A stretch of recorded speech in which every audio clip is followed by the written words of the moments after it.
साथियों, जैसा कि आप लोग क्लास 12th का यानी कि इंटर का जो आप लोग फाइनल एग्जाम 2025 में दे रहे हो और आप लोगों का पेपर जो है ना हिंदी का होने जा रहा है, तो यह वीडियो आपके लिए काफी इंपॉर्टेंट होने वाला है। क्योंकि प्यारे बच्चों, आप साइंस वाले बच्चे हो और कॉमर्स वाले, क्योंकि साइंस और कॉमर्स का पेपर एक ही रहता है और आप लोगों का एग्जाम जो है 8 फरवरी के दिन होने जा रहा है। तो बिल्कुल यह ओरिजिनल पेपर आपके एग्जाम में 100% छपेगा बच्चों। आप पूरा का पूरा इसको याद कर लीजिए ताकि आप एग्जाम में जाएंगे पूरा का पूरा बना के आएंगे। ठीक है, इसके अलावा और भी क्लासेस वगैरह लेंगे, तो आप चैनल वगैरह पे पहली बार आए, चैनल को सब्सक्राइब करके नोटिफिकेशन कॉल पे प्रेस कर लीजिए, वीडियो को लाइक कर लीजिए और वीडियो को सभी दोस्तों में शेयर कर लीजिए बच्चों, ताकि आगे जो क्लास होगा उसका नोटिफिकेशन आपको मिलेगा तो आप आराम से जुड़ पाएंगे। ठीक है, आगे मैं ये भी बताऊंगा कि किस व्हाट्सएप ग्रुप टेलीग्राम ग्रुप में आपको 100% ओरिजिनल पेपर का आंसर की वगैरह मिलेगा। तो चलो देखिए, साइंस के लिए विषय कोड 106 रहेगा, कॉमर्स के लिए 206 रहेगा। सेट कोड ऐप है, इससे आपको कोई लेना देना है नहीं। 100 क्वेश्चन मिलेगा, आपको 50 क्वेश्चन बनाना होगा। 3 घंटा 15 मिनट का टाइम आपको दिया जाएगा। 100 मार्क्स का एग्जाम होगा। ठीक है, ये परीक्षा से संबंधित निर्देश वगैरह दिया गया है, इसको पढ़ना चाहिए तो पढ़ लीजिएगा। ठीक है, चलिए तो फटाफट से हम लोग स्टार्ट करते हैं बच्चों। ठीक है ना, इस वीडियो को, और लास्ट में हम लोग ये भी जानेंगे कैसे आप टेलीग्राम ग्रुप और व्हाट्सएप ग्रुप को ज्वाइन करेंगे जहां पर आपको वायरल पेपर मिलता है। ठीक है, पहला क्वेश्चन हम लोगों से जो बोला गया है, ध्यानपूर्वक आप लोग देखिएगा। पहला क्वेश्चन है कि बालकृष्ण भट्ट किस युग का रचनाकार है, तो ये हो जाएगा भारत तेंदु युग का। पहला का ए नंबर परफेक्ट होगा।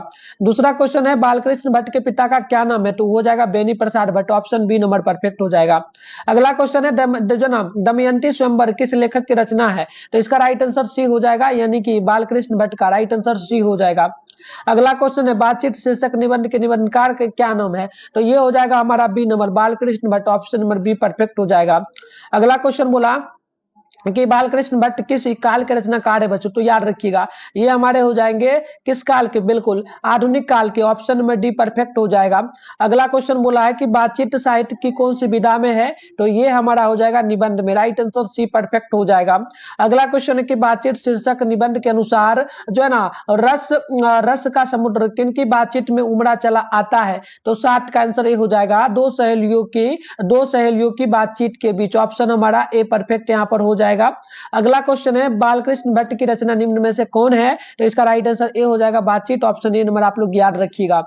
अगला क्वेश्चन है कि 100 आजान एक सुजान नामक उपन्यास के उपन्यासकार का क्या नाम है, तो याद रखिएगा ये हो जाएगा Balkrishna Bhatt, option number C बिल्कुल ही परफेक्ट हो। अगला क्वेश्चन जब आप बच्चों देखोगे तो ये हमसे बोला है बालकृष्ण भट्ट के पिता जो पेशे से क्या थे, तो बिल्कुल पेशे से वो जो है ना क्या थे बच्चों, बिल्कुल याद रखिएगा वो थे व्यापारी, ऑप्शन नंबर बी परफेक्ट हो जाएगा। अगला क्वेश्चन देख लीजिएगा, बातचीत शीर्षक निबंध के अनुसार जो कुछ मवाद या धुआं जमा रहता है वह भाप बनकर निकल पड़ता है, कैसे, तो याद रखिएगा 11 का आंसर सी हो जाएगा बातचीत के जरिए, राइट आंसर सी परफेक्ट हो जाएगा। अगला क्वेश्चन है टेरी कुरमुराई हो गई, इस कहानी से क्या संबंध है बच्चों, तो 12 का आंसर बी हो जाएगा, उसने कहा था से। आप देखो आपसे पूछेगा कुरमुराई का अर्थ, कुरमाई का अर्थ क्या होता है, तो कुरमाई का अर्थ होता है शादी करना। क्या होता है प्यारे बच्चों, शादी करना। तो आपसे ये पूछेगा तो वो लिख देना कि शादी करना, मतलब टिक मार देना। अगला है कि हिंदी कहानी के विकास में मील का पत्थर कौन सी कहानी मानी जाती है,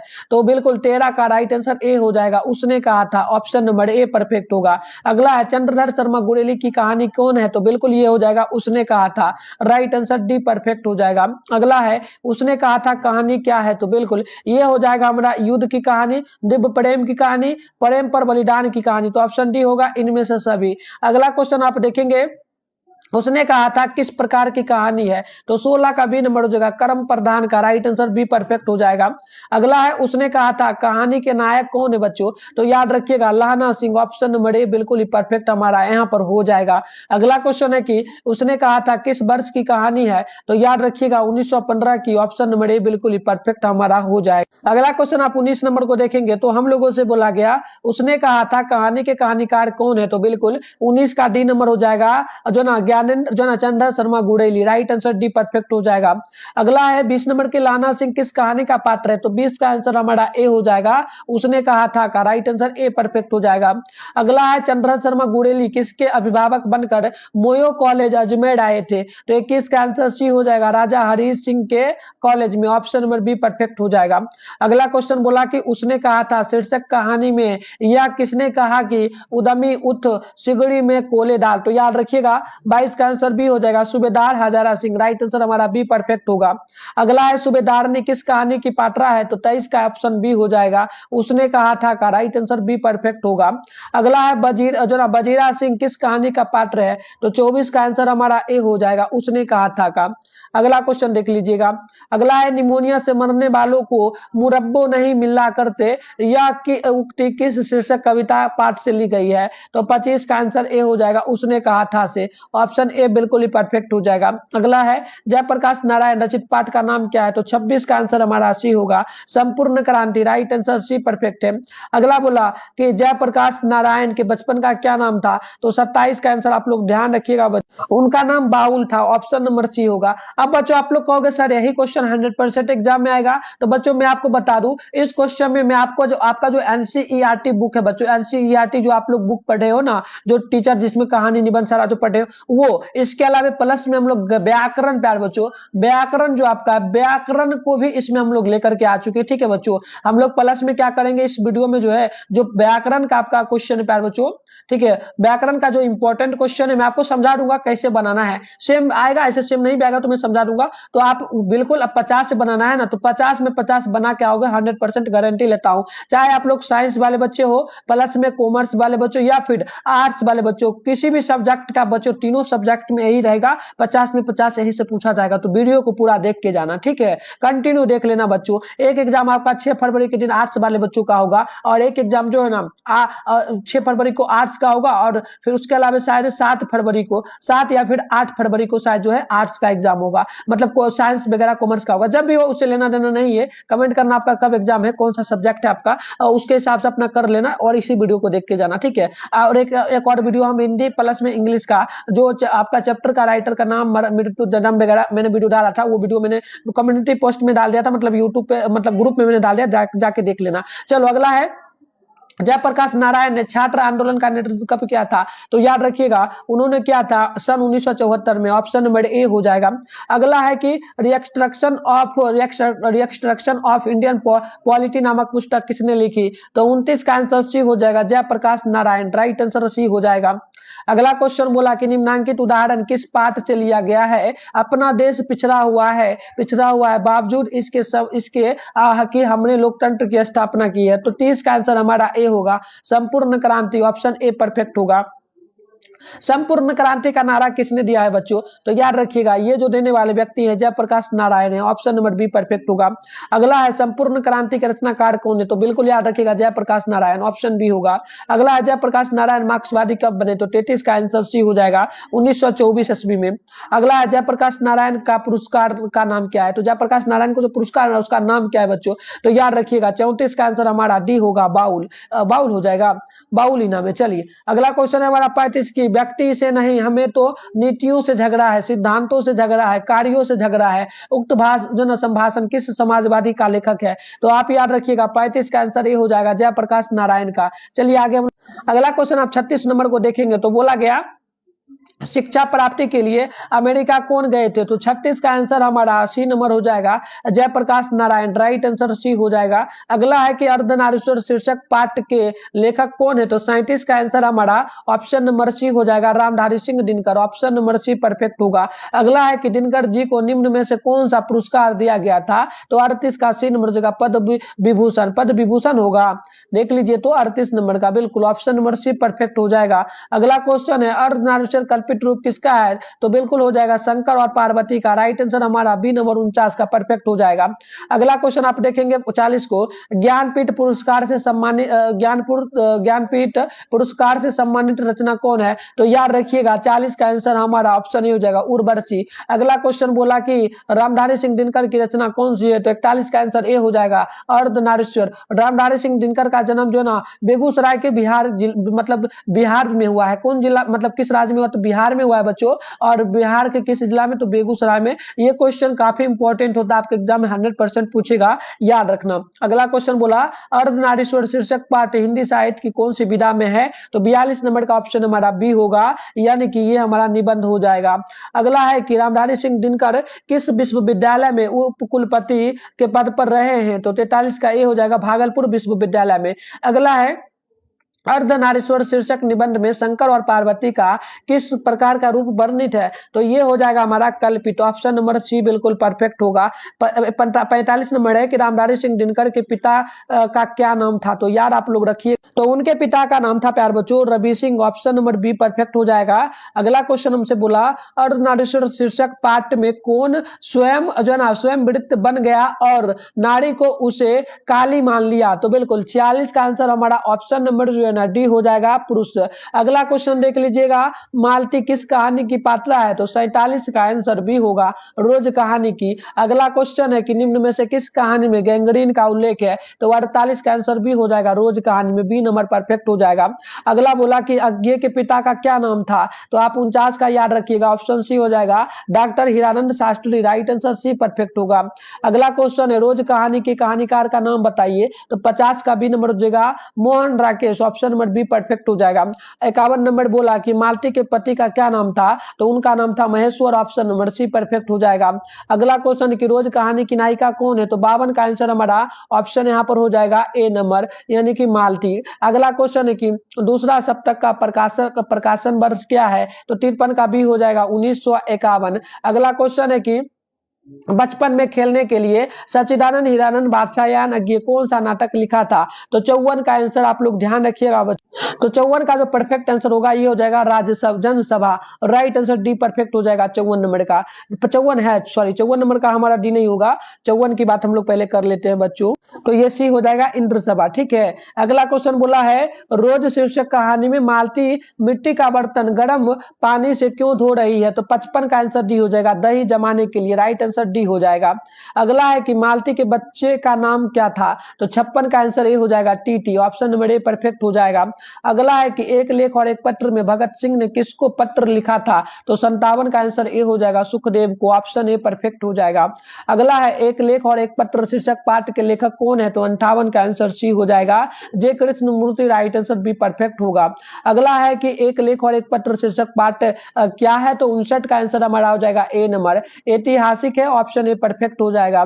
अगला है भगत सिंह के पिता का क्या नाम था? तो 60 का आंसर हमारा बी होगा Sardar Kishan Singh. Right answer B perfect हो जाएगा। अगला है भगत सिंह का जन्म कब हुआ था? तो 61 का आंसर हमारा ए हो जाएगा 28 दिसंबर 1960 को। ऑप्शन नंबर हमारा ए परफेक्ट हो जाएगा।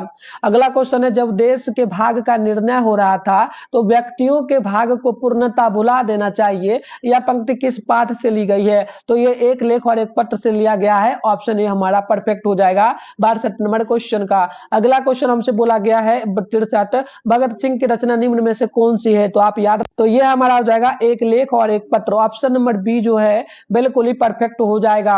अगला क्वेश्चन की जब हम बात करेंगे बच्चों तो क्वेश्चन नंबर 64 हमसे पूछा गया है कि ओ सदा निरा शीर्षक निबंध में वर्णित मन कैसे ताल है? तो 64 का आंसर डी होगा गहरे और विशाल। ऑप्शन नंबर डी परफेक्ट होगा।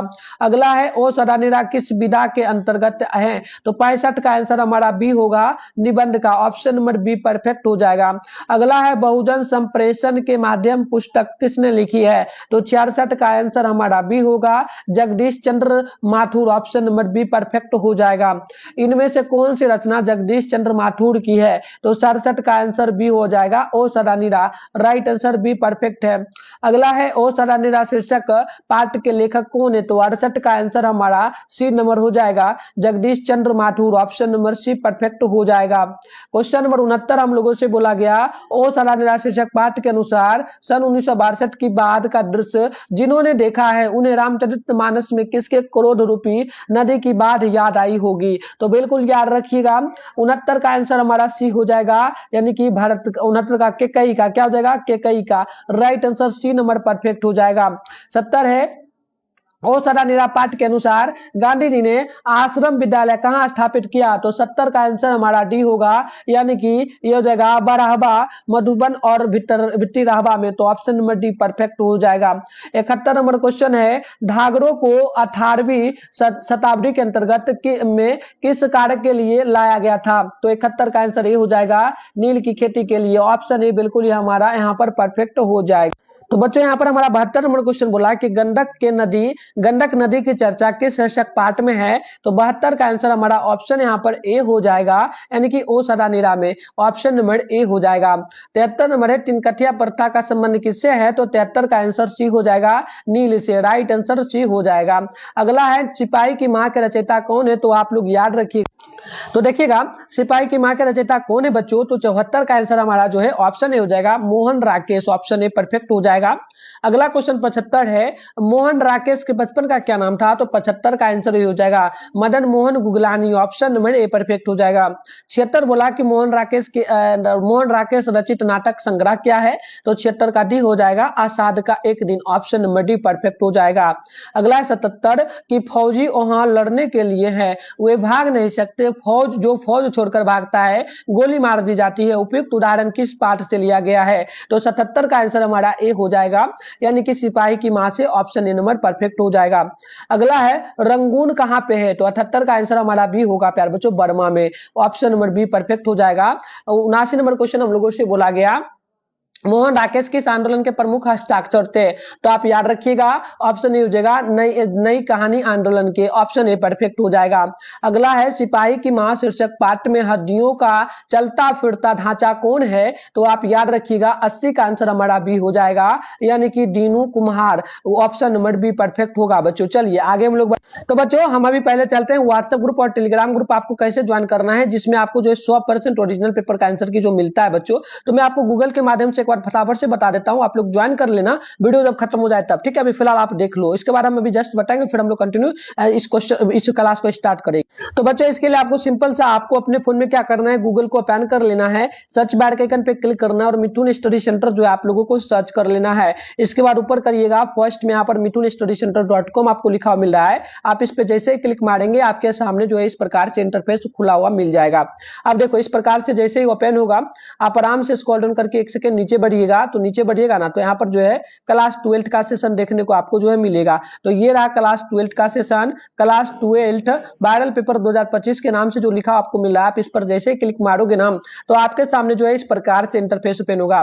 देखो मैं आपको आराम से स्क्रॉल डाउन करके नीचे बताता हूँ। नीचे आप लोग आइएगा इस प्रकार से। तो देखिए यहाँ पर आपको नीचे बढ़ना है। तो देखो आपका जो है प्यारे बच्चों, फिलहाल कोई भी सब्जेक्ट का क्यों ना हो, तो देखो ये है साइंस का सेशन, ये साइंस का है। तो देखो जो भी सेशन होगा आप उसी सेशन से डाउनलोड करना। जैसे आपको साइंस के सेशन से करना है हिंदी का, तो सामने डाउनलोड लिखा है, इस पर क्लिक करके आप डाउनलोड कर पाएंगे। इसके अलावा आपको मान लीजिए आर्ट्स के सेशन से करना है, तो देखो यहाँ पर आर्ट्स का सेशन है, तो इसमें यहाँ पर हिंदी लिखा है, तो हिंदी के सामने डाउनलोड लिखा है, इस पर क्लिक करके डाउनलोड कर पाएंगे। तो आपका जो भी सब्जेक्ट होगा, साइंस आर्ट्स कॉमर्स, जैसे कॉमर्स होगा तो कॉमर्स के लिए यहाँ पर हिंदी लिखा है, सामने डाउनलोड लिखा है, इस पर क्लिक करके करना है। मतलब जो सेशन आपका है उसी सेशन से करना है। जैसे हम लोग आर्ट्स के लिए देख लेते हैं, फिलहाल जैसे आर्ट्स का करना है हमें, तो हम क्या करेंगे, हिंदी लिखा है, सामने डाउनलोड लिखा है, तो हम डाउनलोड पे क्लिक करेंगे। तो इस प्रकार से आपके सामने जो इंटरफेस ओपन हो जाएगा, है ना। तो स्क्रॉल डाउन करके नीचे बढ़िएगा, तो यहाँ पर देख लीजिए इस प्रकार से नीचे बढ़िएगा, तो यहाँ पर सारे सेट का मिल जाएगा। जैसे हिंदी का ऑल सेट का आपको मिल जाएगा, जैसे सेट ए का, सेट बी का, सेट सी का, डी का।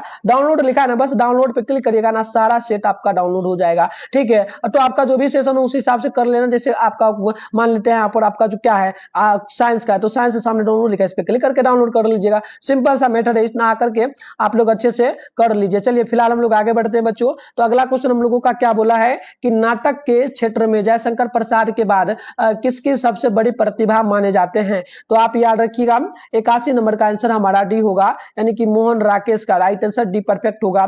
अगला है बिस्नी किस एकांक की पात्रा है। तो 82 का ऑप्शन हमारा ए हो जाएगा, सिपाही की मां की। ऑप्शन नंबर ए परफेक्ट हो जाएगा। अगला है मोहन राकेश का जन्म स्थान कहां है। तो 83 का आंसर सी हो जाएगा, Amritsar Punjab. Option number C perfect हो जाएगा। अगला है मुन्नी डाक गाड़ी के पीछे क्यों जाती है। तो 84 का आंसर ए हो जाएगा, चिट्ठी लेने। ऑप्शन ए परफेक्ट हो जाएगा। अगला है मानक बिस्नी से दूध की जगह क्या मांगता है। तो 85 का आंसर हो जाएगा, पानी। ऑप्शन नंबर ए बिल्कुल ही परफेक्ट हो जाएगा। अगला क्वेश्चन आप देखेंगे 86 नंबर को, तो बोला सिपाही की मां शीर्षक पाठ की साहित्यिक विधा क्या है? तो 86 का आंसर हमारा ऑप्शन सी होगा, एकांकी। बच्चों अभी तक वीडियो को लाइक नहीं किया तो एक बार लाइक कर लो वीडियो को, और एक बार ना सभी दोस्तों में आप लोग शेयर कर दो वीडियो को, ठीक है। इसके अलावा इस चैनल पे आप लोग पहली बार आए, चैनल को सब्सक्राइब कर लो, नोटिफिकेशन कॉल पे प्रेस कर लो। ये 3 काम आप लोग कर लो ताकि आगे से जो भी आपका एग्जाम होने वाला सारे सब्जेक्ट की क्लास आप कर पाओगे, ठीक है। चलिए आगे बढ़ेंगे। तो जानवर और जानवर शीर्षक रचना किसकी है? तो 87 का आंसर बी होगा, मोहन राकेश की, ऑप्शन बी परफेक्ट होगा। अगला है नामवर सिंह द्वारा लिखित प्रगति और प्रगीत और समाज क्या है? तो 88 का बी नंबर हो जाएगा, निबंध। अगला क्वेश्चन देखेंगे, आलोचना जो ना आलोचना त्रैमासिक के प्रधान संपादक कौन थे? तो 89 का सी हो जाएगा, यानी कि नामवर सिंह। राइट आंसर हमारा जो है ना बच्चों सी नंबर परफेक्ट हो जाएगा। अगला है प्रगीत और समाज शीर्षक पाठ के अनुसार आचार्य रामचंद्र काव्य सिद्धांत के आदर्श क्या थे? तो बच्चों याद रखिएगा, ये हमारा 90 का हो जाएगा, डी नंबर, प्रबंध काव्य, ऑप्शन नंबर डी परफेक्ट हो जाएगा, प्रबंध काव्य। अगला है हमारा 91 नंबर, किन्होंने पलाया लंबी कविताएं ही लिखी हैं? तो 91 का ए हो जाएगा, Gajanan Madhav Muktibodh, option number A perfect हो जाएगा। अगला है 20वीं सदी में प्रगीतात्मकता का दूसरा उन्मेष कैसे हुआ? तो याद रखिएगा, ये बी नंबर हो जाएगा, रोमांटिक उत्थान के साथ, ऑप्शन नंबर बी परफेक्ट हो जाएगा। अगला है जनयुग पत्रिका के संपादक कौन है? तो कौन थे? तो याद रखिएगा 93 का डी हो जाएगा, Namvar Singh. Right answer D perfect हो जाएगा। अगला है दलित साहित्य का सुंदर शास्त्र नामक आलोचना पुस्तक किसने लिखी? तो बिल्कुल 94 का ऑप्शन हो जाएगा, Om Prakash Valmiki, option number A perfect हो जाएगा। अगला है झूठन क्या है? तो 95 का आंसर डी हो जाएगा, यानी कि आत्मकथा, ऑप्शन नंबर डी परफेक्ट हो जाएगा। अगला है झूठन शीर्षक रचना किस हिंदी साहित्य की कौन सी विधा में है? तो 96 का आंसर सी हो जाएगा, ये आत्मकथा हो जाएगा, सी नंबर बिल्कुल ही परफेक्ट हो जाएगा। 97 ओम प्रकाश वाल्मीकि की रचना कौन है? तो आप 97 का ऑप्शन नंबर सी याद रखेंगे, झूठन, ऑप्शन नंबर सी परफेक्ट होगा। 98 है झूठन शीर्षक आत्मकथा में स्कूल के हेडमास्टर का क्या नाम है? तो 98 का आंसर ए हो जाएगा, कलीराम, ऑप्शन ए बिल्कुल ही परफेक्ट हो जाएगा। 99 नंबर है ओम प्रकाश वाल्मीकि को डॉक्टर अंबेडकर राष्ट्रीय पुरस्कार कब प्राप्त हुआ? तो आप याद रखिए, उनको जो है बच्चों आप ध्यान रखिएगा, उनको जो पुरस्कार मिला था 1993 में मिला था। राइट आंसर सी परफेक्ट हो जाएगा। 100 नंबर है ओम प्रकाश और सुखदेव सिंह त्यागी किस शीर्षक पाठ के पाठ रहे हैं बच्चों? तो 100 नंबर का ऑप्शन नंबर है, यहाँ पर ए हो जाएगा, झूठन का, ऑप्शन ए परफेक्ट हो जाएगा। 101 है कि लेखक को स्कूल में झाड़ू लगाते हुए किसने देखा था? तो पिताजी ने देखा था। राइट आंसर सी परफेक्ट हो जाएगा। अगला क्वेश्चन हम लोगों से यहाँ पर बोला गया बच्चों 102 नंबर की सर्दियों का संताप जो है संताप शीर्षक कृति किसकी है? तो 102 का हो जाएगा, ए नंबर, ओम प्रकाश वाल्मीकि। अगला है ओम प्रकाश वाल्मीकि का जन्म कहां हुआ था? तो इसका ऑप्शन ए हो जाएगा, Barla, Muzaffarnagar, option a perfect होगा। 104 है कि झूठन शीर्षक आत्मकथा के लेखक के बड़े भाई का क्या नाम था? तो 104 का ए हो जाएगा, सुखबीर, ऑप्शन ए हमारा बिल्कुल ही परफेक्ट हो जाएगा। 105 है मल्लेज की रचना इनमें से कोई नहीं है? तो 105 का आंसर हमारा ऑप्शन डी हो जाएगा, इनमें से कोई नहीं, डी नंबर बिल्कुल ही परफेक्ट होगा, क्योंकि मल्लेज की रचना ये सारा है, ये सारा है, तो ऑप्शन डी में मानना, इनमें से कोई नहीं। आपसे क्या पूछा, कौन सी रचना नहीं है? अगला है हंसते हुए मेरा अकेलापन किस विधा की रचना है? तो 106 का आंसर हमारा बी होगा, diary, option number B perfect होगा। अगला है जख्म पर धूल शीर्षक कविता किसकी रचना है? तो 107 का आंसर डी होगा, मल्लेज का। राइट आंसर डी परफेक्ट हो। अगला क्वेश्चन आप देखेंगे 108 को, तो आदमी यथार्थ को जीता ही नहीं यथार्थ को रचता भी है, यह कथन किस लेखक का है? तो 108 का आंसर हमारा ए होगा, मल्लेज का। अगला क्वेश्चन देख लीजिएगा, तो बोला निम्नलिखित में कौन रचना मल्लेज की है? तो 109 का आंसर हमारा डी होगा, यानी कि संवाद और जो ना एकालाप, ऑप्शन नंबर डी परफेक्ट होगा। 110 है उदय प्रकाश का जन्म कब हुआ था? तो 110 का आंसर ए होगा, 1952 में, ऑप्शन नंबर ए हमारा बिल्कुल ही परफेक्ट हो जाएगा। 111 हमसे बोला कि त्रिक्ष किस प्रकार की रचना है? तो 111 का ए नंबर हो जाएगा, आधुनिक त्रासदी का, ऑप्शन नंबर ए परफेक्ट हो जाएगा। अगला है त्रिक्ष शीर्षक पाठ में लेखक के पिताजी कितने साल के हैं? तो 112 का आंसर सी हो जाएगा, यानी कि 55 साल के, ऑप्शन नंबर सी परफेक्ट हो जाएगा। अगला है उदय प्रकाश की माता का क्या नाम है? तो 113 का ए नंबर हो जाएगा, गंगा देवी, ऑप्शन नंबर ए हमारा परफेक्ट हो जाएगा। अगला है त्रिक्ष शीर्षक कहानी के कहानीकार के अनुसार दशहरे के दिन पक्ष साक्षी को जरूर देखना चाहिए, तो 114 का आंसर सी होगा। नीलकंठ को देखना चाहिए, राइट आंसर सी होगा। 115 है शिक्षा शीर्षक निबंध के रचनाकार कौन है, तो आप 115 का याद रखिएगा, जे कृष्णमूर्ति होगा, ऑप्शन नंबर ए हमारा परफेक्ट हो जाएगा। 116 नंबर है कि लीड वेटर की नजर में जे कृष्णमूर्ति क्या थे, तो आप याद रखिएगा विश्व शिक्षक थे, तो ऑप्शन नंबर सी परफेक्ट हमारा। तो बच्चों अगला क्वेश्चन देख लीजिएगा, 117 नंबर हम लोगों से यहाँ पर जो है ना पूछा गया है। तो बच्चों अगला 117 नंबर क्वेश्चन है, जहां भय है वहां मेघा नहीं हो सकती, किस पठित पाठ की उक्ति है, तो बिल्कुल 117 का आंसर हमारा जो है ऑप्शन डी हो जाएगा, शिक्षा का, राइट आंसर डी परफेक्ट हो जाएगा। 118 नंबर क्वेश्चन हमसे बोला जे कृष्णमूर्ति का पूरा नाम क्या है प्यारे बच्चों, तो आप याद रखिएगा उनका पूरा नाम हमारा जो हो जाएगा ना, ये हो जाएगा Jiddu Krishnamurti, option number B perfect हो जाएगा। अगला 119 की शिक्षा शीर्षक पाठ के अनुसार सत्य की खोज तभी संभव है जब क्या होना चाहिए, तो बिल्कुल जब स्वतंत्र होंगे तभी हम लोग जो है ना सत्य की खोज कब कर पाएंगे। अगला है शिक्षा शीर्षक पाठ क्या है, तो 120 का आंसर हमारा ए हो जाएगा, शिक्षा शास्त्र, ऑप्शन नंबर ए परफेक्ट हो जाएगा। अगला है जे कृष्णमूर्ति की रचना निम्न में से कौन है, तो 121 का हमारा ऑप्शन नंबर ए हो जाएगा, शिक्षा, ऑप्शन नंबर ए आप लोग याद रखिएगा। अगला क्वेश्चन बोला कि करबक किन की रचना है, तो 122 का आंसर बी हो जाएगा, मलिक मोहम्मद जायसी की, ऑप्शन नंबर बी परफेक्ट हो जाएगा। अगला क्वेश्चन है कि इनमें से प्रेस की पीड़ के कवि कौन है, तो 123 का आंसर ए हो जाएगा, जायसी, ऑप्शन ए परफेक्ट हो जाएगा। अगला क्वेश्चन है कि जायसी किस शाखा के कवि है, तो 124 का आंसर बी हो जाएगा, प्रेम मार्गी, ऑप्शन नंबर हमारा बी परफेक्ट हो जाएगा। अगला क्वेश्चन जब आप 125 नंबर को देखेंगे तो चित्ररेखा किस कवि की रचना है, तो 125 का आंसर ए हो जाएगा, जायसी का, ऑप्शन नंबर ए बिल्कुल हमारा परफेक्ट यहाँ पर हो जाएगा। अगला क्वेश्चन को हम देखेंगे 126 को, तो जायसी की रचना निम्न में से कौन है, तो आप याद रखिएगा, तो जायसी की रचना की हम लोग बात करेंगे तो ये हो जाएगा करबक, ऑप्शन नंबर ए परफेक्ट हो जाएगा। ठीक है, अगला क्वेश्चन देख लीजिएगा, जायसी किस भाषा के कवि थे, तो बिल्कुल याद रखिएगा 127 का बी नंबर हो जाएगा, अवधी भाषा के, ऑप्शन बी परफेक्ट होगा। अगला है कि जायसी ने अपनी आंख की तुलना किससे की है, तो बिल्कुल 128 का आंसर सी हो जाएगा, यानी कि दर्पण से, राइट आंसर बिल्कुल इसी हो जाएगा। अगला क्वेश्चन 129 है कि मलिक मोहम्मद जायसी की मृत्यु कब हुई थी बच्चों, तो 129 का ए नंबर हो जाएगा, लगभग 1548 को, ऑप्शन नंबर ए हमारा परफेक्ट हो जाएगा। अगला है जायसी का जन्म स्थान क्या है, तो 130 का राइट आंसर हमारा जो है ना ऑप्शन नंबर सी हो जाएगा, जायस कब्र Amethi, option number C perfect हो जाएगा। अगला है हिंदी साहित्य का पूर्व जो ना हिंदी साहित्य का सूर्या किसे कहा जाता है, तो 131 का ए हो जाएगा, सूरदास को, ऑप्शन ए परफेक्ट होगा। अगला है कि सूर सागर के कवि कौन है, तो 132 का आंसर बी होगा, यानी कि Surdas, option number B perfect होगा। अगला क्वेश्चन बोला कि जाग्ञे वज्रराज कुबर कंबल कुसुम फूल है, यह पंक्ति किस से कविता से ली गई है, तो 133 का आंसर ए हो जाएगा, सूरदास के पद, ऑप्शन नंबर ए परफेक्ट होगा। अगला है निम्नलिखित में से कौन कवि सगुन भक्ति धारा के हैं, तो 134 का आंसर सी हो जाएगा, Surdas, option number C perfect होगा। अगला है सूरदास किस भाषा के कवि हैं, तो 135 का आप लोग याद रखिएगा बच्चों, तो इसका करेक्ट आंसर तो देख लीजिए, इसका हो जाएगा ब्रजभाषा, ऑप्शन नंबर बी आप लोग याद रखिएगा। अगला है जो ना राधार सकेली किसकी रचना है, तो ये जो है ना लिखा जो गया है किसकी रचना है, तो याद रखिएगा ये सूरदास का रचना, ऑप्शन ई हो जाएगा। अगला है कि मीरा ने अपना प्रियतम किसे माना है, तो कृष्ण को, ऑप्शन नंबर बी परफेक्ट हो जाएगा। अगला है कि बड़बे रामायण किनकी रचना है, तो 138 का ऑप्शन नंबर सी हो जाएगा, यानी कि जो ना तुलसीदास की, ऑप्शन नंबर सी हो जाएगा। अगला है कि तुलसीदास की पत्नी का क्या नाम था, तो 139 का बी हो जाएगा, Ratnavali, option number B perfect हो जाएगा। अगला है कि तुलसीदास के दीक्षा गुरु कौन थे, तो 140 का बी नंबर हो जाएगा, यानी कि जो ना नरही दास, ऑप्शन नंबर बी परफेक्ट हो जाएगा। अगला क्वेश्चन है कि तुलसीदास किस काल के कवि हैं, तो 141 का ऑप्शन ए हो जाएगा, भक्ति काल की, ऑप्शन ए परफेक्ट हो जाएगा। अगला है कि तुलसीदास के बचपन का क्या नाम था, तो 142 का नंबर हो जाएगा, राम बोला, ऑप्शन नंबर ए परफेक्ट हो जाएगा। अगला है कि गोस्वामी तुलसीदास हिंदी के कैसे महाकवि हैं, तो 143 का ऑप्शन बी हो जाएगा, जो ना स्वच्छंद महाकवि, ऑप्शन नंबर हमारा जो है ना बी नंबर यहाँ पर परफेक्ट हो जाएगा। अगला है गीतावली किनकी रचना है, तो 144 का आंसर हमारा जो है ना ऑप्शन डी हो जाएगा, तुलसीदास, ऑप्शन नंबर डी बिल्कुल ही परफेक्ट हो जाएगा। तो चलिए अगला क्वेश्चन 145 नंबर हम लोगों से यहाँ पर बोला गया, ये हमसे क्या बोला बच्चों, आप ध्यानपूर्वक यहाँ पर देखेंगे। ठीक है, चलिए एक सेकंड रुक जाइए। तो देखिए क्वेश्चन बोला कि नाम लो भरे उदर एक प्रभु दासी दास कहाई, यह पंक्ति किस कविता से ली गई है, तो 145 का सी नंबर हो जाएगा, तुलसीदास के पद, ऑप्शन नंबर सी परफेक्ट हो जाएगा।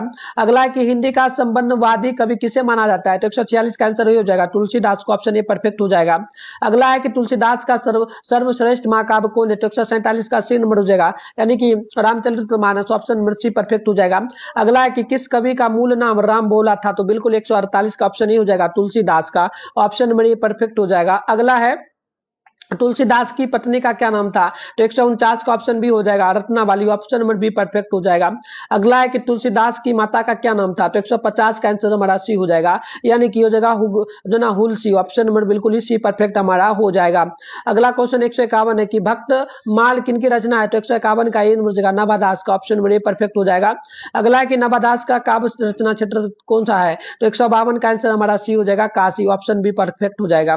अगला क्वेश्चन है नवादास के दीक्षा गुरु कौन थे? तो 153 का बी नंबर होगा स्वामी जो ना अग्रदास, ऑप्शन नंबर बी बिल्कुल परफेक्ट हो जाएगा। अगला 154 की छप्पा के कवि कौन है? बिल्कुल तो याद रखिएगा छप्पा के जो कवि हो, तो देखिए छप्पा के कवि हो जाएगा नवादास, ऑप्शन नंबर डी परफेक्ट हो जाएगा। अगला क्वेश्चन हमारा 155 है कि भूषण की कविता में कौन रस पाया जाता है? तो 155 का सी हो जाएगा, ये हमारा हो जाएगा प्यार बच्चों बीड़ रस, ऑप्शन नंबर सी हो जाएगा।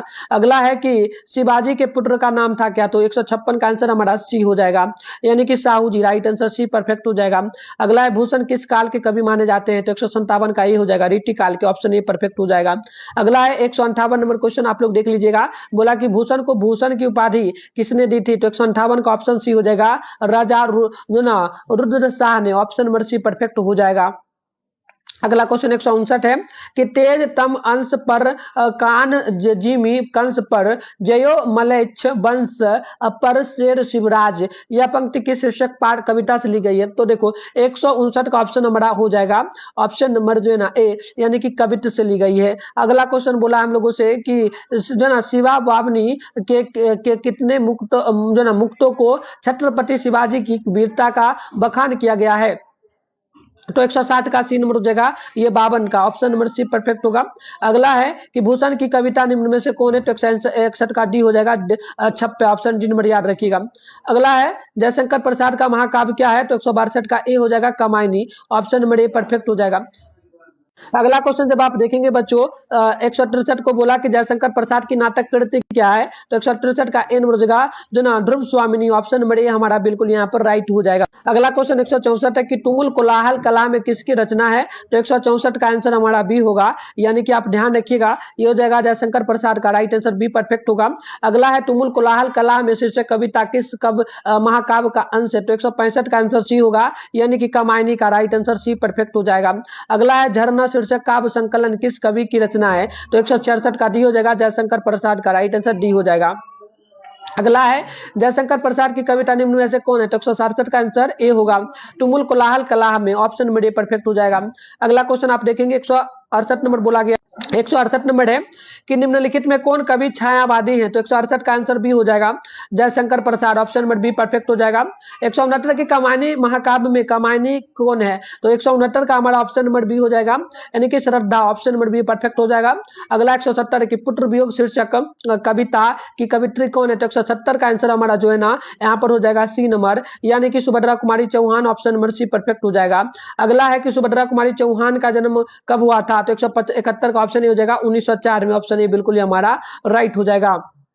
172 है सुभद्रा कुमारी चौहान के पिता का क्या नाम था? तो 172 का जो आंसर हमारा हो जाएगा बच्चों ये ए नंबर जगह ठाकुर रामनाथ सिंह, ऑप्शन ए बिल्कुल ही हमारा यहाँ पर राइट हो जाएगा। अगली क्वेश्चन की बात जब हम लोग 173 की करेंगे तो वर्ग 9 तक की पढ़ाई के बाद शिक्षा अधूरी छोड़कर कौन कवित्री जो ना असहयोग आंदोलन में कूद पड़ी थी? तो बिल्कुल 173 का राइट आंसर हमारा जो है ना डी होगा Anamika, right answer D perfect हो जाएगा।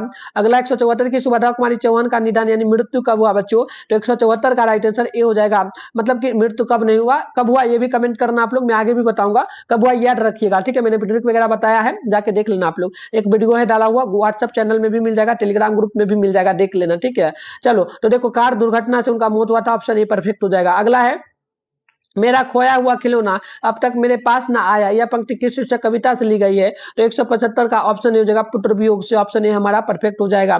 अगला है सुभद्रा कुमारी चौहान का जन्म का स्थान कहाँ है? तो 176 का ऑप्शन हो जाएगा इलाहाबाद, ऑप्शन ए हमारा परफेक्ट हो जाएगा। अगला है सुभद्रा कुमारी चौहान की कविता निम्न में से कौन है? तो 177 का आंसर सी होगा पुत्र वियोग, राइट आंसर सी हो जाएगा। अगला है कि सुभद्रा कुमारी चौहान के पति का नाम क्या था? तो 177 का आंसर ए हो जाएगा ठाकुर लक्ष्मण सिंह, ऑप्शन ए बिल्कुल ही सही हो जाएगा। अगला क्वेश्चन क्वेश्चन आप देखेंगे बच्चों 179 नंबर है कि नील जल में या किसी की गैर झिलमिल में देह जैसे हिल रही हो, या किस पाठ से कविता पंक्ति ली गई है, पंक्ति किस कविता से ली गई है। तो 179 का आप लोग याद रखिएगा, ऑप्शन बी हो जाएगा, यानी कि उषा से, ऑप्शन नंबर बी परफेक्ट हो जाएगा। अगला है शमशेर बहादुर सिंह की रचना निम्न में से कौन है, तो 180 का आंसर डी हो जाएगा, टूटी हुई बिखरी हुई, ऑप्शन नंबर डी परफेक्ट हो जाएगा। अगला है प्रकृति वर्णन संबंधित है कि प्रकृति वर्णन संबंधित कविता कौन है, तो याद रखिएगा 181 का ऑप्शन नंबर सी हो जाएगा, उषा है, ऑप्शन नंबर सी पर। अगला क्वेश्चन 182 है कि कवियों के कवि किस कवि को कहा जाता है, तो 182 का आंसर हमारा जो है ना बच्चों ध्यान रखिएगा, 182 का आंसर जो है ना हमारा यहाँ पर हो जाएगा ऑप्शन ए शमशेर बहादुर सिंह को, ऑप्शन ए परफेक्ट हो जाएगा। अगला है सुकून की तलाश में किसकी रचना है, तो 183 का आंसर भी हो जाएगा शमशेर बहादुर सिंह की, ऑप्शन नंबर बी परफेक्ट है। अगला है राख से लिपा हुआ चौका, यह पंक्ति जो है ना किस शीर्षक कविता से ली गई है, तो 184 का आंसर हमारा सी हो जाएगा, उषा से, राइट आंसर सी परफेक्ट हो जाएगा। अगला है मुक्ति बोध का जन्म स्थान कहाँ है, तो 185 का भी हो जाएगा सयोपुर, ऑप्शन बी परफेक्ट हो जाएगा। अगला क्वेश्चन आप देखेंगे 186 को, तो जन जन का चेहरा एक शीर्षक कविता के कवि कौन है, तो 186 का आंसर भी हो जाएगा गजानन माधव, 86 का ऑप्शन भी Gajanan Madhav Muktibodh, option number B perfect होगा। अगला है कि मुक्तिबोध का जन्म स्थान क्या है, तो 187 का सी होगा छत्तीसगढ़। अगला क्वेश्चन आप देखेंगे 188 है गजानन माधव मुक्तिबोध अपने रचनात्मक जीवन में किन दो प्रधान वैश्विक विचारधाराओं के जो ना ससंगर्भ में आए, तो 188 का आंसर ये हो जाएगा, और जो ना अस्तित्ववाद एवं मार्क्सवाद, ऑप्शन नंबर ए परफेक्ट हो जाएगा। अगला क्वेश्चन 189 है कि जो ना नील नदी अमेजोन मिसौरी में वेदना से गाती हुई बहाती हुई जिंदगी की धारा एक, या किस पाठ से ली गई है पंक्ति आपको बताना है बच्चों, ठीक है। तो 179 नंबर का ऑप्शन नंबर हो जाएगा ऑप्शन सी, 89 का ऑप्शन सी, यानी कि ये हो जाएगा जन जन का एक चेहरा। अगला क्वेश्चन हमसे बोला है 190 की मुक्ति बोध का पूरा नाम क्या है, तो याद रखिएगा मुक्ति बोध का जो पूरा नाम हो जाएगा ना बच्चों, ये हो जाएगा गजानन माधव मुक्ति बोध, ऑप्शन नंबर सी परफेक्ट हो जाएगा। अगला है कि साम्यवादी किससे लड़ रहा है, तो 191 का आंसर हमारा हो जाएगा ए नंबर पूंजीवादी से। अगला क्वेश्चन बोला कि दानव दुरात्मा एक मानव की आत्मा एक, यह पंक्ति किस कविता से ली गई है, तो 192 का ए हो जाएगा जन जन का एक चेहरा, ऑप्शन नंबर ए परफेक्ट हो जाएगा। 193 कमानी एक पुनः विचार शीर्षक रचना किसकी है, तो 193 का आंसर बी होगा, यानी कि Gajanan Madhav Muktibodh, option number B perfect हो जाएगा। 194 है कि कवि रघुवीर सहाय के पिता का क्या नाम था, तो 194 का ए हो जाएगा हरदेव सहाय, ऑप्शन नंबर ए परफेक्ट हो जाएगा। अगला है कि लोग भूल गए किसकी रचना है बच्चों, तो 195 का डी हो जाएगा, यानी कि रघुवीर सहाय का, राइट आंसर डी परफेक्ट होगा। अगला है अधिनायक शीर्षक कविता किस पुस्तक से ली गई है, तो 196 का आंसर बी होगा, यानी कि आत्महत्या के विरुद्ध, ऑप्शन हमारा बी नंबर जो है ना परफेक्ट हो जाएगा। तो आइए बच्चों अगला क्वेश्चन को देखते हैं। 197 हम लोगों से यहाँ पर बोला गया है, क्वेश्चन बोला रघुवीर सहाय का जन्म स्थान क्या है, तो 197 का हमारा ऑप्शन नंबर सी हो जाएगा लखनऊ, ठीक है। अगला है अधिनायक किस कवि की रचना है, तो 198 का ऑप्शन ए हो जाएगा रघुवीर सहाय का, ऑप्शन ए परफेक्ट होगा। अगला क्वेश्चन है 199 की अधिनायक शीर्षक कविता किस कविता संग्रह से ली गई है बच्चों, है ना, तो ये आप ध्यान रखिएगा। तो 199 का हमारा परफेक्ट आंसर डी होगा आत्महत्या के विरुद्ध, ऑप्शन नंबर डी हो जाएगा। 200 नंबर है कि लिखने का कारण शीर्षक निबंध किस लेखक की रचना है बच्चों, तो 200 नंबर का ऑप्शन हमारा जो है ना डी हो जाएगा रघुवीर सहाय का। अगला है कि रघुवीर सहाय की कविता निम्न में कौन है, तो 201 का आंसर हमारा सी नंबर जगह अधिनायक। अगला क्वेश्चन बोला कि हर चरण किस कविता का पात्र है, हर चरण किस कविता का पात्र है बच्चों, तो 202 का आंसर हमारा सी होगा अधिनायक का। अगला है विनोद कुमार शुक्ल का निवास स्थान कहाँ पे है, तो 203 का आंसर बी हो जाएगा रायपुर छत्तीसगढ़। अगला क्वेश्चन बोला हम लोगों से प्यारे नन्हे बेटे की कविता प्यारे नन्हे बेटे के कवि कौन है बच्चों, यानी लेखक कौन है, तो याद रखिएगा 204 का आंसर हमारा जो है ना ए हो जाएगा विनोद कुमार शुक्ल। अगला है प्यारे नन्हे बेटों को शीर्षक कविता का नायक कहाँ का रहने वाला है, तो बिल्कुल याद रखिएगा नायक जो है ये रहने वाला है भिलाई छत्तीसगढ़ का, ऑप्शन नंबर सी हो जाएगा।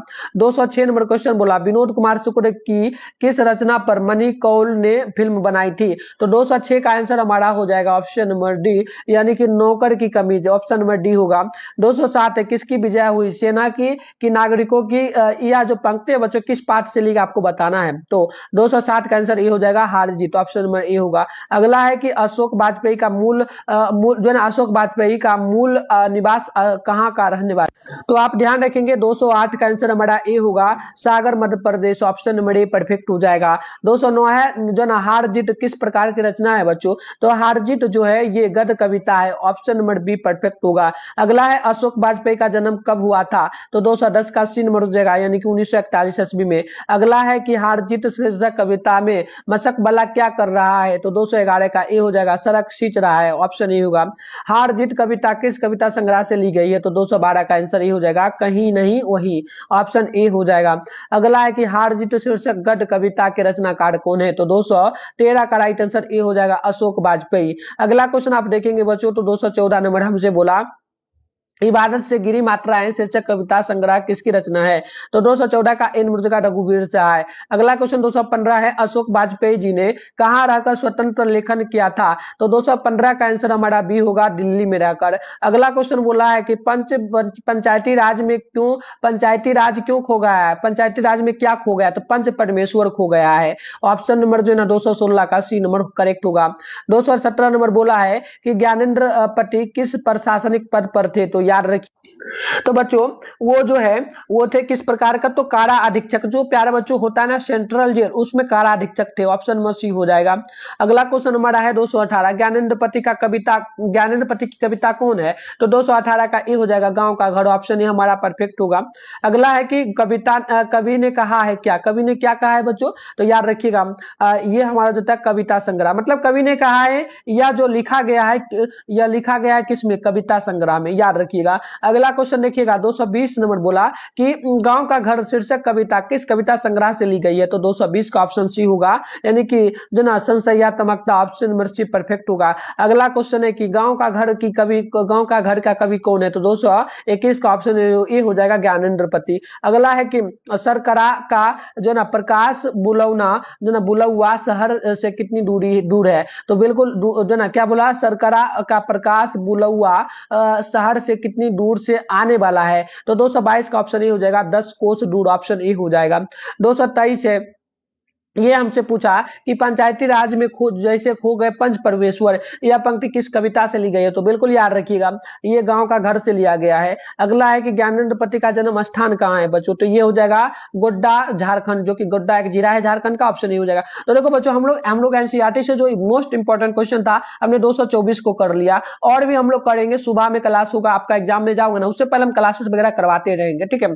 तो और भी इंपॉर्टेंट होगा तो करवाएंगे। अब चलो हम लोग बढ़ते हैं आगे, और हम लोग जो है ना व्याकरण को देखेंगे। किसको देखेंगे? क्योंकि बच्चों देखो आप कितना भी पूरा एनसीईआरटी को क्यों ना पढ़ के चले जाओ बोर्ड एग्जाम में, आप एनसीईआरटी पूरा पढ़ लोगे ना तब भी प्यारे बच्चों मैं आपको गारंटी के साथ बोलता हूं ज्यादा क्वेश्चन नहीं, कम से कम 40 से लेकर के 40 क्वेश्चन, 40 से लेकर के 45 क्वेश्चन नहीं पूछेगा, इससे ज्यादा पूछ नहीं सकता है। तो एनसीईआरटी कम पढ़ो, ज्यादा व्याकरण पे ध्यान दो। तो चलो व्याकरण में क्या क्या टॉपिक पूछा जाएगा हम पूरा का पूरा आपको इस वीडियो में बता देते। तो देखिए सबसे पहले हम लोग बढ़ेंगे संज्ञा में क्या क्या पूछा जाएगा। तो संज्ञा से भी क्वेश्चन आता है, तो देख के जाइएगा। जैसे पहला क्वेश्चन आप लोगों से पूछा जा सकता है बच्चों, ये क्वेश्चन आपसे क्या पूछेगा कि बताइए मानवता शब्द कौन संज्ञा, मानवता शब्द में कौन सी संज्ञा है? तो मानवता शब्द में जो है ना भाववाचक, मानव में क्या होगा, भाव उत्पन्न हो रहा है तो भाववाचक संज्ञा कहेंगे। अगला क्वेश्चन देखिए क्या बोला आपसे, हीरा शब्द कौन है प्यारे बच्चों? हीरा शब्द में कौन संज्ञा होगा? तो अब हीरा शब्द है तो हीरा में क्या होगा, द्रववाचक। हीरा जो द्रव है, टूटता जल्दी नहीं है तो हम कहेंगे द्रववाचक संज्ञा है। बहुत आसान है। अगला क्वेश्चन क्या आपसे बोला गया है कि जो है ना ये पूछा है हम लोगों से, दया शब्द में कौन संज्ञा? दया मतलब क्या हो रहा है यहाँ पर भी तो भावे उत्पन्न हो रहा है ना, तो भाववाचक कहेंगे। यानी कि क्या हो रहा है, किसी को कोई मार रहा है आपको कि कह रहे उसे छोड़, तो आपके अंदर जो ना उसके लिए भाव उत्पन्न हो रहा है तो भाववाचक संज्ञा कहेंगे। इस प्रकार से ट्रिक मतलब ध्यान रखना बन जाएगा, कोई भी ये ना पूछे दूसरा भी पूछेगा तो बना दोगे। अगला क्वेश्चन तांबा जो ना तांबा शब्द में कौन सी संज्ञा है? अब तांबा से क्या समझ में आ रहा है आपको? तांबा से समझ में आ रहा है कि द्रववाचक संज्ञा। तांबा क्या है? तांबा जो है द्रव, यानी कि जो पिघल जाता है, पिघलना का मतलब क्या, पानी जो है, जल, पानी वगैरह जो है, ये सारा दूध वगैरह है, द्रव्यवाचक संज्ञा है, ठीक है। जैसे नापा तोला जा सकता है, तो हम लोग तांबा को नापते तोलते हैं ना। अगला क्वेश्चन बोला कि राजपाट शब्द में कौन संज्ञा, तो अब राजपाट शब्द है, तो राजपाट शब्द में जो जातिवाचक संज्ञा है, क्योंकि राजपाल जो है ये एक जाति के अंतर्गत आता है ना। ऑप्शन ए हो जाएगा। अगला क्वेश्चन देखो हमारा है सूरदास शब्द में कौन संज्ञा है, तो याद रखिएगा ये हमारा हो जाएगा व्यक्तिवाचक संज्ञा, ठीक है। अगला है विद्यांचल शब्द में संज्ञा क्या होगा, तो ये हो जाएगा हमारा ऑप्शन बी, यानी कि व्यक्तिवाचक संज्ञा। अगला है कि 8 नंबर कुर्सी शब्द में क्या संज्ञा होगा, तो कुर्सी में जो है ना ये जातिवाचक, क्योंकि कुर्सी जो है एक जाति में, कुर्सी में बहुत सारा कुर्सी आ जाता है तो एक जाति के अंतर्गत आ रहा है। अगला क्वेश्चन क्या पूछा कि पुस्तक शब्द में क्या था, पुस्तक भी तो जो है ये भी हमारा जातिवाचक संज्ञा, क्योंकि पुस्तक बहुत सारा तो एक जाति के अंतर्गत आता है, तो ऑप्शन नंबर है ये परफेक्ट हो जाएगा। तो आइए अगला है 10 नंबर की संसार शब्द में कौन संज्ञा है। अब देखो संसार बच्चों, संसार से आपको क्या समझ में आ रहा है, संसार से समझ में आ रहा है कि ये व्यक्तिवाचक संज्ञा है, ठीक है। संसार एक व्यक्तिवाचक, क्योंकि व्यक्ति द्वारा ये नाम रखा गया है। अगला क्वेश्चन है कि रक्षाबंधन में कौन संज्ञा हो जाएगा, तो याद रखिएगा रक्षाबंधन में हो जाए व्यक्तिवाचक संज्ञा है, ठीक है। अगला क्वेश्चन है हमारा कि दीपावली शब्द में कौन सी संज्ञा है, तो दीपावली शब्द भी हमारा जो है ना ये जातिवाचक संज्ञा है, क्योंकि दीपों का एक समूह है ना। चलिए अगला क्वेश्चन है अर्थ के आधार पर संज्ञा के कितने भेद होते हैं बच्चों, तो याद रखिएगा 13 का राइट आंसर ऑप्शन हो जाएगा 5। ऑप्शन ए हमारा बिल्कुल यहाँ पर परफेक्ट हो जाएगा। अगला है 14 नंबर कि दूध शब्द में कौन संज्ञा है बच्चों, तो दूध जो है द्रव्यवाचक संज्ञा, जिससे नापा तोला जा सकता है उसे हम लोग कहेंगे द्रव्यवाचक संज्ञा, याद रखिएगा। तो ऑप्शन सी हो जाएगा 14 नंबर का, ठीक है। अगला क्वेश्चन देखिएगा मित्रता शब्द में कौन संज्ञा होगा, तो मित्रता जो शब्द है इसमें भाव उत्पन्न होता है, तो ऑप्शन बी होगा। अगला है सभा शब्द में कौन संज्ञा, सभा, सभा क्या हो रहा है, तो समूह के अंतर्गत हो रहा है, तो समूह है तो हम कहेंगे समूहवाचक संज्ञा। 16 का ऑप्शन नंबर हमारा ए परफेक्ट हो जाएगा। अब हम लोग संज्ञा को हमने देख लिया, जो आपको समझाने लायक था वो भी इसमें से क्वेश्चन भी आ जाएगा। ऐसे पूरा का पूरा संभावना है 100% की इसी से आएगा। अगर इसे नहीं भी आता है तो एक दो, मतलब ऐसे तो 2 से 4 क्वेश्चन, 4 से 3 ही क्वेश्चन संज्ञा से पूछता है, तो ये पूछा तो पूछा, नहीं तो मैं आपको बता दिया द्रव्यवाचक में पूछे, व्यक्तिवाचक में पूछे, तो ये सर आप ध्यान रखिएगा, ठीक है। आप सर्वनाम क्यों बढ़ते हैं, देखो सर्वनाम है, जैसे कि हम ऐसा क्यों नहीं कर सकते हैं, कौन सर्वनाम है, तो हम ऐसा नहीं क्यों कर सकते, तो ये क्या क्वेश्चन मार्क, यहाँ पर देखो लग गया है क्वेश्चन मार्क, तो इसका नाम है क्वेश्चन मार्क, तो हम लोग कहेंगे प्रश्नवाचक संज्ञा। ऑप्शन नंबर बिल्कुल परफेक्ट हो जाएगा। समझ में आया, जब कभी इस प्रकार का चिन्ह मिले तो कहिएगा प्रश्नवाचक संज्ञा। अगला है हिंदी में कुल कितने सर्वनाम है, तो हिंदी में टोटल जो है 11 सर्वनाम होगा। ऑप्शन डी परफेक्ट हमारा।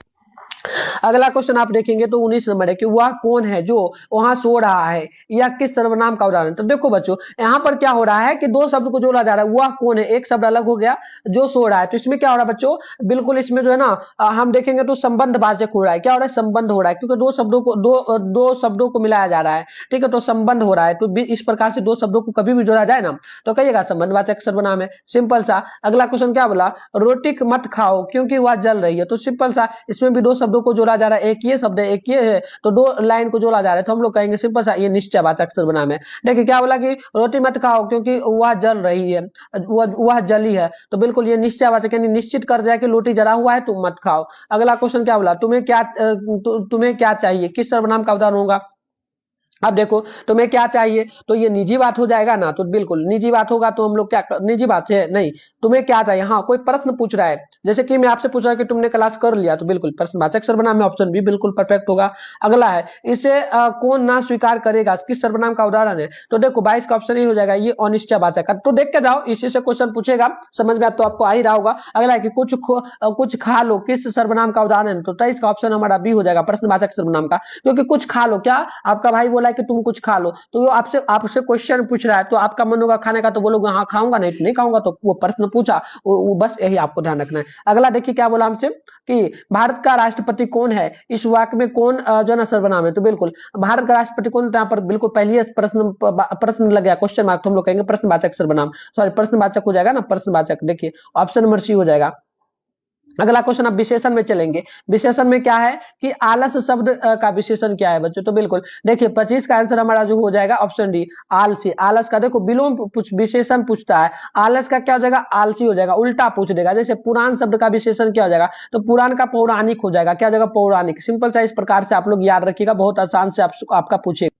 तो देखिए व्याकरण जो है एनसीईआरटी से बहुत आसान है बच्चों, आप बुक पढ़ते हो एक साल, लेकिन व्याकरण को नहीं पढ़ते हो, तो व्याकरण से ही ज्यादा क्वेश्चन पूछता है। 60% एनसीईआरटी बुक जो ना व्याकरण से ही बोर्ड एग्जाम में क्वेश्चन आपका हिंदी और इंग्लिश में भी आता है। देखिए अगला है ग्राम शब्द का विशेषण क्या हो जाएगा, तो ग्राम शब्द का विशेषण हो जाएगा जो ना ग्रामीण, ग्रामीण हो जाएगा, याद रखिएगा। चलिए अगला जब आप 28 नंबर को देखेंगे तो आदर शब्द का विशेषण क्या होगा, तो आदर का हो जाएगा आदरणीय। आदर का क्या हो जाएगा, आदरणीय होगा। कहां पे लिखा है, फटाफट से जवाब लगाओ ना, तो बिल्कुल ऑप्शन नंबर सी हो जाएगा। अगला क्वेश्चन देखो, जो ना इतिहास शब्द का विशेषण क्या होगा, तो इतिहास का हो जाएगा इतिहासकार। क्या हो जाएगा, इतिहास का ऐतिहासिक, ऐतिहासिक हो जाएगा, बिल्कुल हाँ, ऑप्शन डी हो जाएगा। अगला है कि लोक शब्द का विशेषण क्या होगा, तो 30 का ऑप्शन हमारा ए हो जाएगा, लौकिक। अगला क्वेश्चन क्या बोला, समाज का विशेषण क्या होगा, समाज है तो समाज का विशेषण सिंपल सा हम लोग कह देंगे कि ये सामाजिक हो जाएगा, है ना। अगला क्वेश्चन है कि आत्मा का विशेषण क्या है, तो आत्मा का विशेषण जो ना आत्मीय, आत्मीय, आत्मजा या आत्मिक। तो देखो बिल्कुल थोड़ा सा कंफ्यूजन यहाँ पर है बिल्कुल, लेकिन ये आत्मीय हो जाएगा। सिंपल सा आसान जो शब्द लगे वो बोलना। भारत का विशेषण क्या होगा, तो भारत का भारतीय, भारतीय हो जाएगा, ऑप्शन नंबर ए हो जाएगा। 33 नंबर का ऑप्शन ए हो जाएगा, ठीक है। अगला अब देखो कारक में हम लोग आए, कारक में भी क्वेश्चन पूछता है, जैसे कि आपसे पूछेगा कारक के कितने भेद हैं, तो कारक का टोटल भेद जो है ना ये 8 हो जाएगा, याद रखिएगा। अगला क्वेश्चन आपसे पूछेगा, अगला पूछेगा 35 में कि तीर से बाघ मार दिया गया, किस कारक का उदाहरण है, तो बिल्कुल ये जो हमारा कारक हो जाएगा बच्चों तीर से, तो संबंध का, संबंध तीर के साथ बाघ का संबंध है ना, तो बिल्कुल 35 का क्या हो जाएगा, करण का, करण का हो जाएगा 35 का, तीर से बाघ को, हाँ यहाँ से लगा है ना, तो यही देखना है, करण में से आता है, करण से आता है ना, करण में आपका से वगैरह आता है। अगला है कि बिल्ली छत से कूद पड़ी, किस कारक का उदाहरण, तो यहाँ पर से लगा है, तो सिंपल सा कहिएगा 36 का क्या हो जाएगा, ऑप्शन सी अपदान कारक का। चलिए आगे हम लोग बढ़ते हैं बच्चों। अगला क्वेश्चन पूछेगा आपसे 37 की, वह कलम से लिखता है, किस कारक का उदाहरण है, तो 37 का आंसर जो है ना हमारा ऑप्शन नंबर सी हो जाएगा, यानी कि करण का। अगला क्वेश्चन हो जाएगा कबूतर छत पर बैठा है, किस कारक का उदाहरण है, तो 38 का ये हो जाएगा अधिकरण का। अगला है बच्चे घर में है, किस कारक का उदाहरण, किस कारक का उदाहरण है, तो बिल्कुल हमारा 39 का सी हो जाएगा अधिकरण का। अगला है कौवा पेड़ पर है, पेड़ पर है, कौवा पेड़ पर उदाहरण है, तो ये बैठा है, तो बताइए किस कारक का उदाहरण होगा, तो 40 का ये हो जाएगा, ये हो जाएगा हमारा अधिकरण का। अगला है हे भगवान इस गरीब की रक्षा कर, किस कारक का उदाहरण है, तो बिल्कुल यहाँ पर ध्यान रखिएगा, ये हमारा हो जाएगा संबोधन का, क्योंकि भगवान से हम लोग प्रार्थना कर रहा है, कोई व्यक्ति जो है भगवान से प्रार्थना कर रहा है किसी अन्य व्यक्ति के लिए, तो ऑप्शन बी होगा। अगला देखिएगा, अगला है चंद्रमौली शब्द में कौन समास होगा, तो 42 का ये हो जाएगा बहुव्रीहि। अगला क्वेश्चन है कि हाथ पैर कौन समास होगा, हाथ पैर कौन सा समास है, तो ये हो जाएगा हमारा ए नंबर द्वंद्व समास, ठीक है। अगला क्वेश्चन है कि रसोई घर में कौन समास है, तो 44 का ये हो जाएगा तत्पुरुष समास। अगला क्वेश्चन हमारा 45 के चंद्रशेखर शब्द में कौन समास है, तो 45 का आंसर ये हो जाएगा बहुव्रीहि, ठीक है बच्चों। चलिए आगे हम लोग, अगला बोला है 47 की त्रिफला शब्द में कौन समास है बच्चों, तो 47 का आंसर हो जाएगा ए नंबर द्विगु समास। अगला क्वेश्चन क्या बोला है धीरे धीरे शब्द में कौन समास, देखो यहाँ पर क्या लिखा है बच्चों, धीरे लिखा है, फिर क्या लिखा है बच्चों, यहाँ पर जो ये माइनस जो है ना, माइनस जैसा, इसे हम लोग योजक चिन्ह कहते हैं। तो ये हमारा जो है ना धीरे धीरे यानी कि योजक चिन्ह, यानी दो शब्दों के बीच में योजक चिन्ह यानी माइनस का चिन्ह कभी भी लगे तो सीधा माइंड में ध्यान रखिएगा, क्या ध्यान रखिएगा, सीधा ध्यान रखिएगा, अव्ययीभाव समास हो जाएगा। 48 नंबर है, अव्ययीभाव समास कैसे होगा, अव्ययीभाव समास, एक सेकेंड, अव्ययीभाव में नहीं जाएगा, द्वंद्व समास में जाएगा। कहां जाएगा, द्वंद्व समास होगा, ये ऑप्शन सी हो जाएगा, ठीक है।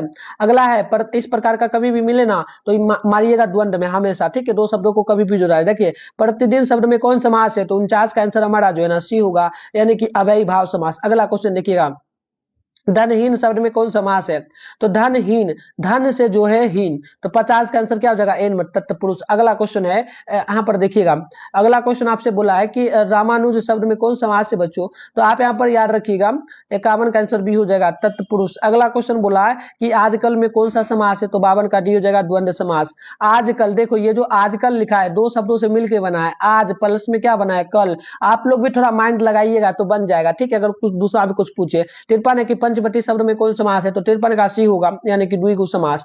अगला क्वेश्चन बोला कि जो ना हाथ पैर में कौन सा समास है, तो 54 का आंसर हमारा ए हो जाएगा द्वंद्व समास। फिर आया ना यहाँ पर योजक चिन्ह लगाया ना दो शब्दों के बीच में, तो याद रखिएगा कभी भी पूछे ना तो बना दीजिएगा। फिर देखो बोला काम चोर में कौन समास, आप देखो काम है, काम लिखा है बच्चों, क्या लिखा है काम, अब फिर लगाए योजक चिन्ह लगा करके क्या दिया है चोर लगा दिया है, यानी कि हम लोग कभी भी दो शब्दों के बीच में माइनस कर सकते हो, सिंपल सा आप अपने भाषा में तो योजक चिन्ह कहना। आपसे पूछा भी जा सकता है ये कौन सा चिन्ह, तो योजक चिन्ह है, तो बिल्कुल 55 का आंसर हमारा जो हो जाएगा ए नंबर, ये बहुब्रीहि हो जाएगा। 55 है, 55 में ना चलेंगे, तो बिल्कुल ये हो जाएगा हमारा तत्पुरुष में आ जाएगा, तत्पुरुष में आ जाएगा। द्वंद्व ना देगा तो तत्पुरुष में आ जाएगा, क्योंकि काम चोर यानी कि काम को वो काम से बचने के लिए वो क्या कर रहा है, आराम कर रहा है। तो चलिए आगे हम लोग बढ़े। अगला क्वेश्चन है 56 की लंबोदर में कौन सा समास होगा, तो 56 का आंसर हमारा सी हो जाएगा, यानी कि बहुब्रीहि समास। अगला है राजकुमार में कौन सा समास होगा, तो 57 का बी हो जाएगा, तत्पुरुष समास। अगला है दाल रोटी में कौन सा समास है, तो 58 का राइट आंसर सी हो जाएगा, द्वंद्व समास। अगला क्वेश्चन क्या बोला, उपसर्ग हम लोग चलेंगे, उपसर्ग में उपसर्ग भी समझ लीजिएगा, बहुत आसान है। जैसे परलोक है तो यहाँ पर क्या लिखा है पर, इसका सन्धि विच्छेद कर लेते हैं। उपसर्ग कैसे बनाना है मैं आपको, जैसे कि उपसर्ग और प्रत्यय दोनों बता दूंगा, पहले उपसर्ग बताता फिर प्रत्यय बताऊंगा, आप एक बार में बना दोगे पूरा का पूरा, ठीक है। मैं समझा देता हूं, जैसे परलोक का सन्धि विच्छेद पहले कर लेना। परलोक दो शब्दों से मिलकर बना है, तो सिंपल सा आप लिख दोगे, एक तो लिख दोगे पर, प्लस में क्या बना है लोक, पर प्लस लोक से मिलकर के हमारा क्या बना है परलोक। तो परलोक में हमें उपसर्ग पूछा, उपसर्ग जो है बच्चों शुरू वाला शब्द होता है, जो शुरू वाला ये शब्द है ना यही होगा, तो ये हमारा ऑप्शन ए में दिया। तो आपका उपसर्ग समझ आ गया। परता कभी भी पूछे तो परता हमारा लास्ट वाला शब्द होता है, तो हमसे परता पूछेगा तो लोक में मारेंगे। अब चलो उपसर्ग वाला सारा क्वेश्चन यहाँ पर है, बताइए अज्ञान में कौन उपसर्ग होगा, तो अज्ञान का दो शब्द तोड़ दो, तो अगला शुरू वाला शब्द क्या हो जाएगा 60 का, तो 60 का ऑप्शन सी हो जाएगा। और ठीक है, अगला देखो जो ना अधपक्का शब्द में कौन उपसर्ग हो जाएगा, तो बिल्कुल अधपक्का का दो शब्द पहले तोड़ दो, शुरुआत वाला जो शब्द होगा वो हमारा उपसर्ग हो जाएगा। तो देखो 2 से 3 क्वेश्चन ये वाला आएगा, बोर्ड एग्जाम में जाओगे ना कल बच्चों, आप एग्जाम जो देने जाओगे तो बिल्कुल गर्दा मचा दोगे, ठीक है। 61 का ये हो जाएगा अध, ठीक है। अगला क्वेश्चन देखिएगा, स्वपरिवार में कौन सा उपसर्ग होगा, तो ये बिल्कुल हमारा ये हो जाएगा स्व। अगला क्वेश्चन देखिएगा, यहाँ पर क्या बोला है अतिरिक्त शब्द में कौन उपसर्ग है, तो 63 का आंसर हमारा बी होगा अति। अगला क्वेश्चन क्या बोला जो ना उपवास शब्द में कौन सा उपसर्ग है, तो बिल्कुल 64 का आंसर हमारा ए हो जाएगा उप। अगला क्वेश्चन है कि विकास शब्द में कौन उपसर्ग होगा, तो 65 का आंसर हमारा हो जाएगा ऑप्शन नंबर ए, यानी कि बी हो जाएगा, तो ध्यान रखिए। अगला क्वेश्चन 66 है कि यशोदा शब्द में यशोदा शब्द का जो ना यहाँ पर देख लीजिएगा, यशोदा शब्द का सन्धि विच्छेद क्या होगा, सन्धि विच्छेद में हम लोग आगे अभी संधि विच्छेद में लगता है, चलो संधि विच्छेद वगैरह भी आना चाहिए, इसका संधि विच्छेद करना आपको आना चाहिए। तो दो शब्दों को तोड़ देना, 66 का आंसर हमारा ए हो जाएगा, यशा प्लस दा, ऑप्शन ए हो जाएगा। अगला क्वेश्चन है संसार में कौन सा संधि विच्छेद होगा, संधि विच्छेद होगा तो 66 का आंसर हमारा ए हो जाएगा, सम प्लस सार, ऑप्शन ए हो जाएगा। अगला है कि पवन शब्द में क्या संधि विच्छेद होगा, तो 68 का ए हो जाएगा, यानी कि पो प्लस अन।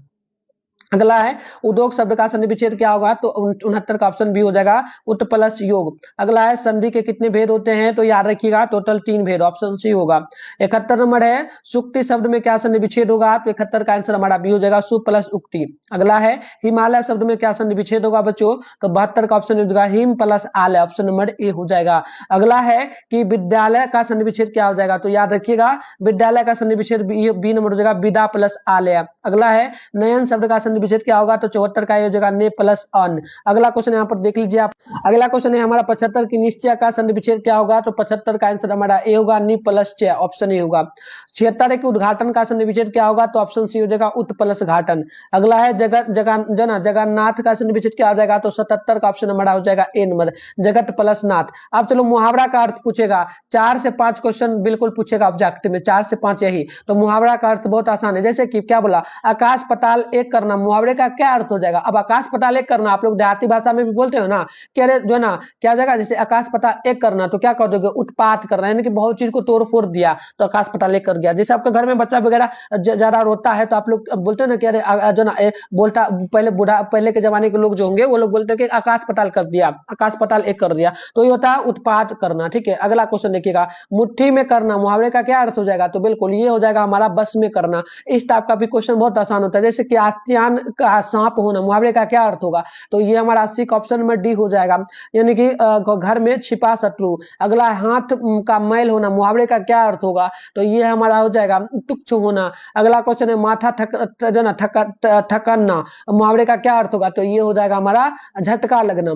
अगला है टूटी बोलना मुहावरे का क्या अर्थ हो जाएगा, तो बिल्कुल आप ध्यान रखिएगा 83 का ऑप्शन भी होगा, यानी कि ठाक जमाना। अगला क्वेश्चन है उल्टी गंगा बहाना मुहावरे का क्या अर्थ होगा, तो याद रखिएगा बच्चों आप। तो 84 का आंसर जो है हमारा सी हो जाएगा विपरीत कार्य करना, यानी उल्टा काम करना। अगला बोला कि सावधान 22 पर जो ना पसेरी मुहावरे का क्या अर्थ हो जाएगा, तो 85 का आंसर हो जाएगा बहुत सस्ता होना। अगला क्वेश्चन है चूना करना मुहावरे का क्या अर्थ होगा, आपको चोट लगता है तो आप कुछ नहीं बोलते, यानी कि आवाज ना करना, ठीक है। अगला बोला कि दांत गिनना मुहावरे का क्या अर्थ हो जाएगा, यानी कि जो है ना उम्र पता लगाना होता है ना, बच्चे बच्चे के अब जब बच्चा धीरे धीरे बड़ा होता है तो उसका जो एक दो दांत आता है तो पता चलता है कि उम्र कितना हुआ है। ठीक है, चलिए अगला देखिएगा कि घुटने टेकना, मुहावरे का क्या अर्थ हो जाएगा, तो बिल्कुल ये हो जाएगा हार मान लेना। अगर आप देखिए पर्यायवाची आपसे पूछता है, बहुत आसान होता है, जैसे कि पूछेगा अनल का पर्यायवाची क्या होगा, पर्यायवाची आपको पता है ना, अनल का क्या हो जाएगा, अनल का हो जाएगा आग। ठीक है, बहुत आसान आसान क्वेश्चन आता है। आयुष्मान शब्द का पर्यायवाची क्या होगा, तो 90 का सी हो जाएगा, यानी कि चिरंजीव। अगला क्वेश्चन क्या बोला, झंझट शब्द का क्या पर्यायवाची होगा, तो 91 का आंसर हमारा हो जाएगा ऑप्शन नंबर सी, यानी कि बवाल। ठीक है, अगला क्वेश्चन है कि डरावना शब्द का क्या पर्यायवाची होगा, डरावना यानी भयानक, भयानक हो जाएगा, ऑप्शन नंबर डी हो जाएगा। अगला क्वेश्चन बोला कि कपड़ा शब्द का पर्यायवाची क्या हो जाएगा, तो कपड़ा का पर्यायवाची हम लोग बात करेंगे तो ये हमारा हो जाएगा बसन, ऑप्शन ए बिल्कुल परफेक्ट। अगला क्वेश्चन है 94 की अग्नि शब्द का पर्यायवाची क्या हो जाएगा, तो अग्नि का पर्यायवाची जो है हमारा यहाँ पर हो जाएगा जो है ना पावक। अगला क्वेश्चन है कि शब्द का पर्यायवाची क्या हो जाएगा, तो शब्द का पर्यायवाची हो जाएगा यहाँ पर जो है ना इनमें से कोई नहीं। ठीक है, इनमें से कोई नहीं। अगला क्वेश्चन इनमें से सभी हो जाएगा, नाद निनाद ध्वनि, हाँ शब्द शब्द कोई भी निकल सकता है, नाद भी निनाद भी ध्वनि भी, तो ऑप्शन डी होगा इनमें से सभी। अगला है गंगा शब्द का पर्यायवाची क्या हो जाएगा, तो 96 का आंसर हमारा ए हो जाएगा मंदाकिनी। अगला क्वेश्चन है देवता का पर्यायवाची क्या हो जाएगा, तो देवता का पर्यायवाची देव हो जाएगा। चंद्रमा का पर्यायवाची क्या हो जाएगा, तो चंद्रमा का पर्यायवाची जो है ना शशि हो जाएगा। अगला है कि हाथी का पर्यायवाची क्या होगा, तो हाथी का पर्यायवाची जो है आप याद रखिएगा गज हो जाएगा।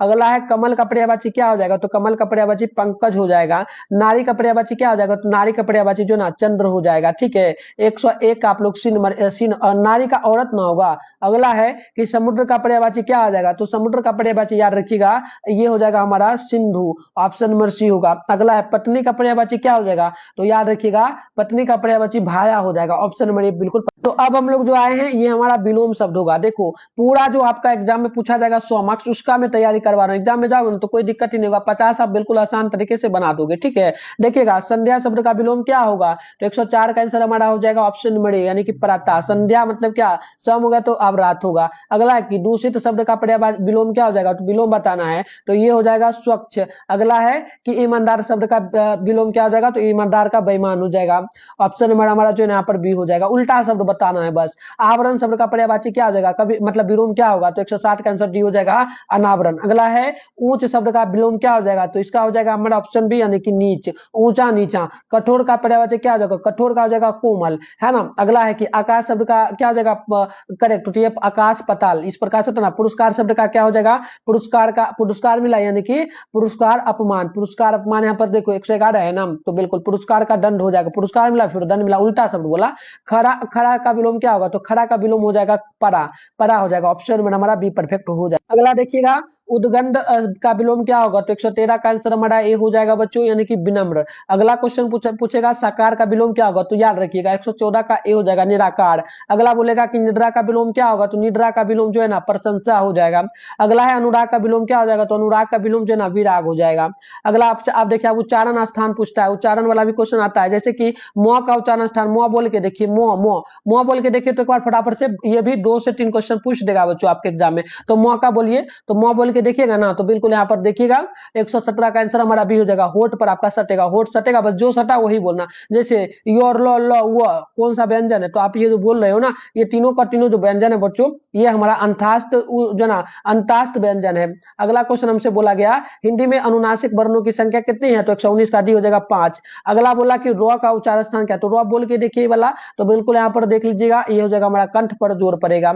अगला है टॉ का उच्चारण स्थान क्या है, तो टॉ बोल के देख लीजिएगा, टॉ टॉ टॉ कहां पर जोर पड़ रहा है आपका, मुद्रा में, मुंह में जोर पड़ रहा है, ऑप्शन ए हो। अगला देखिएगा फिर बोला कि बुआ का उच्चारण स्थान क्या, तो बुआ बोल के देख लीजिए ना एक बार, तो बुआ बोलिएगा ना, तो बिल्कुल आपका ये होठ पे जोर पड़ेगा। अगला देखो ये आ गया ना, ये चिन्ह आपसे पूछा गया था, मैंने बोला था योजक चिन्ह, यानी कि ये जो है ना योजक चिन्ह होता है। बोला कि कोष्टक में जो ये दिया गया या विराम चिन्ह क्या है, तो ये जो चिन्ह है ना इसका नाम होता है योजक चिन्ह, मैंने शुरुआत में ही बोल दिया था। अगला है कि निम्नलिखित में कौन वर्ण जो है ना अघोष वर्ण है, तो बिल्कुल ये हो जाएगा हमारा ठो। अब चलिए प्रत्यय आपसे पूछा जाता है, तो जैसे वंदना शब्द में प्रत्यय क्या है, तो वंदना में जो प्रत्यय हो जाएगा आप ध्यान रखिएगा, ये हमारा जगह ना, लास्ट वाला शब्द जो होता है ना इसमें जो लगा है लास्ट वाला ही प्रत्यय होता है। जैसे कि अगला देखिएगा यहाँ पर देखिए अगला संज्ञा सर्वनाम और विशेषण के अंत में लगने वाला प्रत्यय क्या है, तो सब में क्या लगा है, यहाँ पर देखिएगा सब में नो आ, तो यहाँ पर देख लीजिएगा सब में जो लगा है ना 126 का सी कर दीजिएगा, यह जगह क्रिया घोटक कृतंत। अगला देखिएगा यहाँ पर बोला कि रुटेला में कौन सा प्रत्यय है, तो प्रत्यय पूछा, तो प्रत्यय हमारा जो लास्ट वाला वाला शब्द होता है ना, तो बिल्कुल 127 का बी हो जाएगा 13, 13 क्योंकि लूप बनेगा, संधि विच्छेद करेंगे तो लूप प्लस में 13, तो हमारा लास्ट वाला शब्द जो है प्रत्यय हो जाएगा। ठीक है, अगला है कि आनंदित में कौन प्रत्यय है, तो 128 का आंसर डी हो जाएगा इत।